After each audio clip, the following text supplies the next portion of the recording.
अक्सर ये सवाल उठता है कि एआई का भविष्य क्या है। मतलब हम सब जानते हैं कि जनरेटिव एआई आज क्या कर सकता है।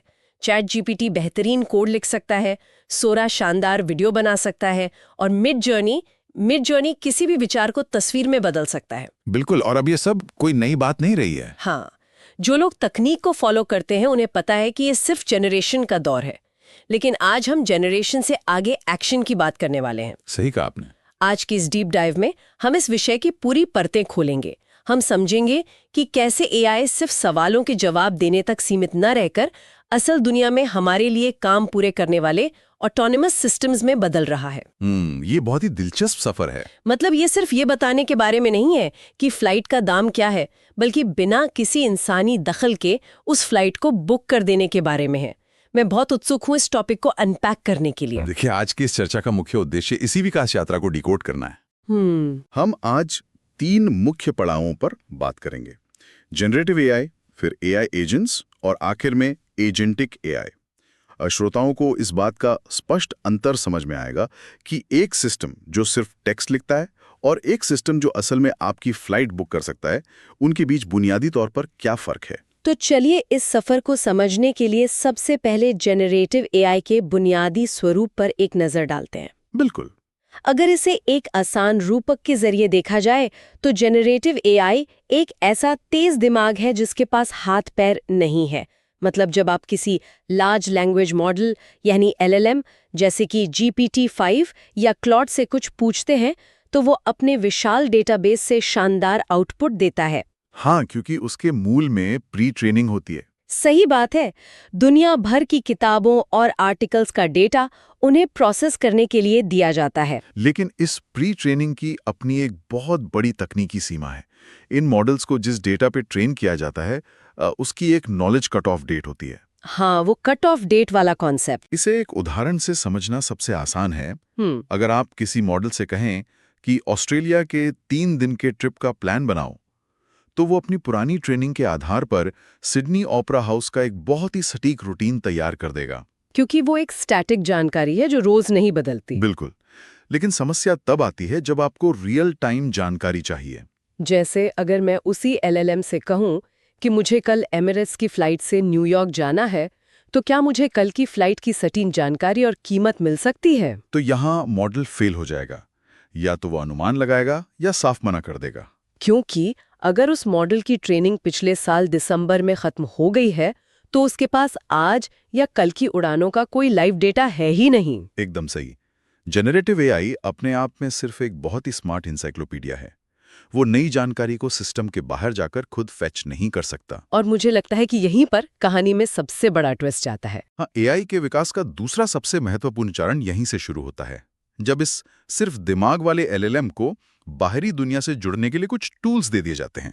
मतलब जब दिमाग को हाथ पैर मिल जाते हैं। बिल्कुल। इसे हथौड़ी और पेचकस की एनालॉजी से बहुत अच्छे से समझा जा सकता है। सोचिए, एक बेहद बुद्धिमान इंसान है जिसे दुनिया का सारा ज्ञान है, पर बिना किसी औजार के वो सिर्फ सलाह दे सकता है। वो कोई फर्नीचर नहीं बना सकता। लेकिन अगर उसी ज्ञानी इंसान के हाथ में कुछ सटीक औजार दे दिए जाएं, तो वो अपनी जानकारी का इस्तेमाल करके बहुत ही जटिल काम कर सकता है। और एआई की दुनिया में ये औजार असल में इंटरनेट सर्च या अलग-अलग सॉफ्टवेयर के एपीआईज होते हैं। हाँ, एपीआई यानी एप्लीकेशन प्रोग्रामिंग इंटरफेस।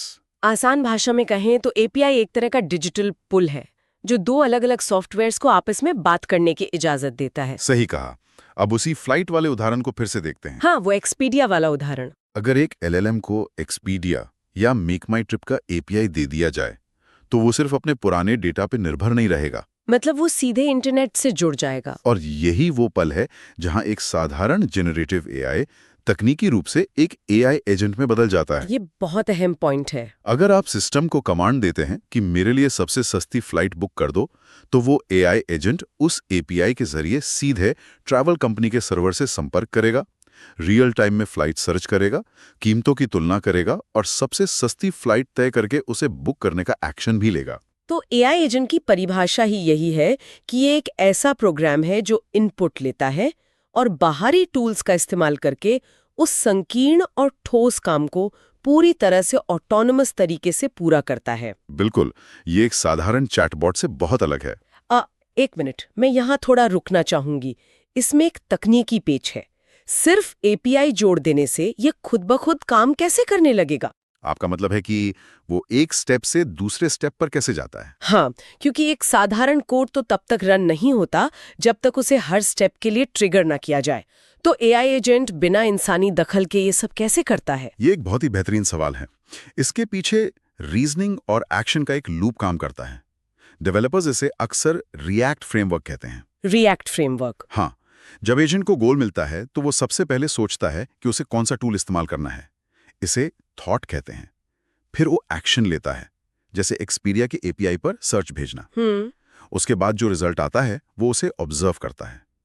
अगर पहली फ्लाइट फुल है तो वो ऑब्जर्वेशन उसे वापस सोचने पर मजबूर करता है कि अब मुझे दूसरी फ्लाइट देखनी चाहिए। अच्छा, तो ये एक लूप है जो चलता रहता है। हाँ, ये लूप तब तक चलता है जब तक वो अपना काम यानी टिकट बुक करना पूरा नहीं कर लेता। ये तो हुई एक सीधे और सिंगल टास्क की बात, लेकिन देखिए असल दुनिया के टास्क इतने सीधे नहीं होते। बिल्कुल नहीं होते। अगर गोल बहुत पेचीदा हो तो क्या होगा?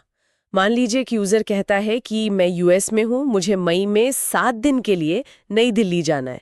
शर्त यह है कि उन 7 दिनों में मौसम एकदम सनी होना चाहिए, बजट $600 से कम हो और कोई लेओवर ना हो। बाप रे, ये तो बहुत सारी शर्तें हो गई। ईमानदारी से कहूं तो ऐसी फ्लाइट ढूंढने में तो किसी अच्छे खासे ट्रैवल एजेंट के भी पसीने छूट जाते हैं। हाँ, और ऐसे जटिल गोल्स के लिए सिंगल एआई एजेंट या एक टूल काफी नहीं होता।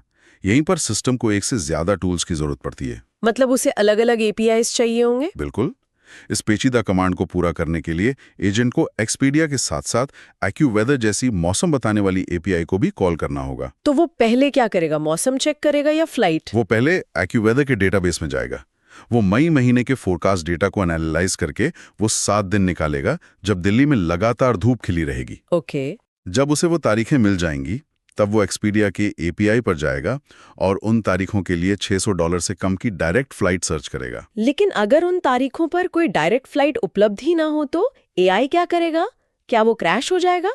नहीं, ऑटोनॉमस सिस्टम्स की यही खूबी है। अगर एक रास्ता फेल होता है तो सिस्टम रुकता नहीं है। वो वापस एक्यूवेदर के पास जाएगा, कोई दूसरी 7 दिन की विंडो ढूंढेगा जहां मौसम सनी हो और फिर से फ्लाइट सर्च करेगा। मतलब वो अपने आप रीट्राई करता है? हाँ, वो तब तक विकल्पों को खंगालता है जब तक कि यूजर की सारी शर्तें पूरी ना हो जाएं। ये मल्टी स्टेप रीजनिंग का एक बहुत ही शानदार उदाहरण है। ये वाकई कमाल है। और मल्टी स्टेप रीजनिंग का एक और बहुत ही दिलचस्प पहलू तब सामने आता है जब हम मल्टी एजेंट सिस्टम्स की बात करते हैं। बिल्कुल। मैं इसे वीजा वाले उदाहरण से समझना चाहूंगी। अगर कोई यूएस का नागरिक भारत आ रहा है तो सिर्फ फ्लाइट बुक कर लेना काफी नहीं है, इमिग्रेशन और वीजा की भी जरूरत होती है। सही कहा। तो ऐसे में अगर एक ही सिस्टम के अंदर अलग-अलग भूमिकाओं वाले एजेंट्स हों तो वे इस काम को कैसे संभालेंगे? इसी कॉन्सेप्ट को एजेंटिक एआई कहा जाता है। इसमें अलग-अलग विशेषज्ञ एजेंट्स होते हैं जो एक टीम की तरह काम करते हैं। टीम की तरह? हाँ, इस परिदृश्य में आप 2 एजेंट्स की कल्पना कर सकते हैं, एक फ्लाइट बुकिंग एजेंट और दूसरा इमिग्रेशन एजेंट। ओके, तो फ्लाइट एजेंट का काम सिर्फ रूट और कीमत ढूंढना है और इमिग्रेशन एजेंट का काम नियम और वीजा चेक करना है। तो ये दोनों एजेंट्स आपस में बात कैसे करते हैं? मेरा मतलब है, अगर फ्लाइट एजेंट ने तारीख तय कर ली तो इमिग्रेशन एजेंट को कैसे पता चलेगा, खासकर जब वीजा की कॉपी वन ड्राइव या गूगल ड्राइव में पड़ी हो? इन मल्टी एजेंट सिस्टम्स में एक शेयर्ड मेमोरी होती है जहां सभी एजेंट्स अपना प्रोग्रेस अपडेट करते हैं। अच्छा, एक कॉमन वर्क स्पेस की तरह। हाँ, जैसे ही फ्लाइट एजेंट मई की तारीख तय करके शेयर्ड मेमोरी में डालता है, इमिग्रेशन एजेंट तुरंत एक्टिव हो जाता है। उसे पहले से ही यूजर के वन ड्राइव का एक्सेस मिला होता है। वो ड्राइव में जाकर पासपोर्ट या वीजा नाम के डॉक्यूमेंट्स को स्कैन करता है। लेकिन यहाँ एक तकनीकी रिस्क भी तो है। ड्राइव में कई पुराने डॉक्यूमेंट्स भी हो सकते हैं। बिल्कुल हो सकते हैं। अगर इमिग्रेशन एजेंट ने किसी पुराने वीजा की एक्सपायरी डेट पढ़ ली और उसे लगा कि सब ठीक है, तो पूरा ट्रिप बर्बाद हो सकता है। तो ये सिस्टम कितना सटीक होता है? ये एक बहुत ही वाजिब चिंता है। इसीलिए इन एजेंट्स के पीछे जो एलएलएम काम कर रहा होता है, उसकी विजन और टेक्स्ट एक्सट्रैक्शन क्षमता बहुत मजबूत होनी चाहिए। मतलब वो सिर्फ फाइल का नाम नहीं पढ़ता? नहीं, वो डॉक्यूमेंट के अंदर की तारीखों को मौजूदा तारीख और यात्रा की तारीख से क्रॉस रेफरेंस करता है। अगर उसे लगता है कि वीजा एक्सपायर हो रहा है तो वो एक इंटरप्ट सिग्नल भेजता है। वो सिस्टम को रोक देता है। हाँ, वो फ्लाइट बुक होने से पहले ही सिस्टम को रोक देता है और यूजर को अलर्ट करता है कि वीजा नहीं है, पैसे बर्बाद मत करो, पहले वीजा रिन्यू कराओ। ये तो ठीक वैसा ही है जैसे ऑफिस में एक डिपार्टमेंट फाइल आगे बढ़ाने से पहले दूसरे डिपार्टमेंट से क्लियरेंस लेता है। बिल्कुल, ये इंसानों की तरह ही डिसीजन मेकिंग है। ये सब सुनने में तो एकदम साइंस फिक्शन जैसा लगता है। लेकिन ये आज की असलियत है। हाँ, जो लोग टेक कम्युनिटी में काम कर रहे हैं वे जानते हैं कि इस तरह के सिस्टम्स बनाने के लिए असल दुनिया में कई फ्रेमवर्क्स तेजी से लोकप्रिय हो रहे हैं। बिल्कुल। जैसे एनेटियन, लैंग्राफ, ट्रू एआई, माइक्रोसॉफ्ट ऑटोजिन और एग्नियो जैसे टूल्स डेवलपर्स के बीच बहुत आम हो गए हैं। और हर फ्रेमवर्क का अपना एक अलग तरीका होता है। जैसे N8N उन लोगों के लिए बेहतरीन है जो ड्रैग एंड ड्रॉप पसंद करते हैं, बिना ज्यादा कोडिंग के। हाँ, आप जेमिनाई या क्लॉड का यूज करके वर्कफ्लो बना सकते हैं। दूसरी तरफ क्रू एआई का आर्किटेक्चर किसी कॉर्पोरेट ऑफिस की तरह है, जहां आप एजेंट्स को रिसर्चर या मैनेजर का रोल देते हैं। अशप्रीत के अनुसार एजेंट्स को 5 अलग-अलग लेवल्स में बांटा जा सकता है। हाँ, ये 5 लेवल्स वाला फ्रेमवर्क बहुत क्लैरिटी लाता है। लेवल 1 तो बुनियादी है, जहां सिर्फ टूल्स होते हैं। सही कहा। लेवल 2 में नॉलेज और स्टोरेज जुड़ती है, और लेवल 3 में मेमोरी और रीजनिंग आ जाती है, जहां सिस्टम याद रख सकता है कि पिछले हफ्ते क्या कमांड दी गई थी। जैसे जैसे लेवल्स बढ़ते हैं, एजेंट्स ज्यादा ऑटोनोमस होते जाते हैं। इन लेवल्स का असर असल दुनिया के बिजनेस ऑपरेशंस पर कैसे पड़ रहा है, इसे एक कॉर्पोरेट उदाहरण से डिकोड करते हैं। जरूर। मान लीजिए किसी कंपनी में एक नए एम्प्लॉय की ज्वाइनिंग होनी है। चलिए उसका नाम पीटर पांडे रख लेते हैं। पीटर पांडे, ठीक है। पीटर को अपने नए मैनेजर टोनी शर्मा को रिपोर्ट करना है। आमतौर पर एचआर डिपार्टमेंट को इस प्रक्रिया में कई सॉफ्टवेयर खोलने पड़ते हैं, ईमेल करने पड़ते हैं और आईटी डिपार्टमेंट के पीछे भागना पड़ता है। बहुत मैनुअल काम होता है, लेकिन एजेंटिक एआई के साथ ये पूरी तस्वीर बदल जाती है। बिल्कुल बदल जाती है। एक एजेंटिक सिस्टम इस पूरी ऑनबोर्डिंग प्रक्रिया को स्टेप बाय स्टेप ऑटोमेट कर देता है। तो पहला स्टेप क्या होगा? सबसे पहले एजेंट पीटर की सारी जानकारी ऑटोनॉमस रूप से एचआरएमएस सिस्टम में दर्ज कर देगा, बना किसी के टाइप किए। हाँ, फिर सिस्टम पीटर को एक पर्सनलाइज्ड वेलकम ईमेल ड्राफ्ट करेगा और भेज देगा। किसी इंसान को सेंड बटन दबाने की जरूरत नहीं है। और मीटिंग शेड्यूलिंग का क्या? वो एजेंट सीधा मैनेजर टोनी शर्मा के कैलेंडर में जाएगा, खाली स्लॉट ढूंढेगा और दोनों के बीच एक वेलकम मीटिंग फिक्स कर देगा। और इसके बाद तो आईटी का काम बचता है। हाँ, आखिर में एजेंट आईटी डिपार्टमेंट के सिस्टम में जाएगा और पीटर के लिए नए लैपटॉप का टिकट रेज कर देगा। ये सारे काम एक ही सिस्टम द्वारा कुछ ही सेकंड्स में हो जाते हैं। अगर प्रोडक्टिविटी के नजरिए से देखा जाए तो ये एक बहुत बड़ा बदलाव है। जो काम इंसानों का घंटों का समय छीन लेते थे, वे अब बैकग्राउंड में खुद हो रहे हैं। बिल्कुल। और इसका मतलब ये है कि हमारी ऊर्जा अब मैनुअल काम के बजाय रचनात्मक कामों में लगेगी। तो अगर इस पूरे सफर को समेटा जाए तो हमने एलएलएम से शुरुआत की, जो सिर्फ एक ज्ञान का भंडार है। फिर उसमें टूल्स जोड़े गए तो एआई एजेंट बना जो एक काम कर सकता है। और फिर बहुत सारे एजेंट्स मिलकर एजेंटिक एआई बनाते हैं जो मुश्किल काम पूरे करते हैं। सही कहा। इस पूरी चर्चा के अंत में मैं एक ऐसा विचार रखना चाहता हूं जो शायद हमारे आज के डेटा से भी आगे की बात है। बताइए। अगर आने वाले भविष्य में हमारे एआई एजेंट्स कंपनियों के एआई एजेंट्स के साथ खुद ही मोलभाव करने लगे तो क्या होगा? मतलब नेगोशिएट करने लगे? हाँ, जरा सोचिए, अगर एक एआई एजेंट अपनी मदद के लिए किसी दूसरे एआई एजेंट को नौकरी पर रखने लगे और उसे पेमेंट करने लगे, तो ऐसे में इंसानों की भूमिका क्या रह जाएगी? क्या हम सिर्फ इन एजेंट्स के मैनेजर बन के रह जाएंगे? यही सोचने वाली बात है। ये वाकई एक बहुत ही प्रोवोकेटिव विचार है। एक ऐसी दुनिया जहां डिजिटल एजेंट्स आपस में काम कर रहे हैं और हम बस उन्हें देख रहे हैं। मुझे लगता है श्रोताओं को इस सवाल पर जरूर सोचना चाहिए। इसी के साथ हम आज की इस ज्ञानवर्धक डीप डाइव को समाप्त करते हैं। आने वाला कल वाकई बहुत दिलचस्प होने वाला है।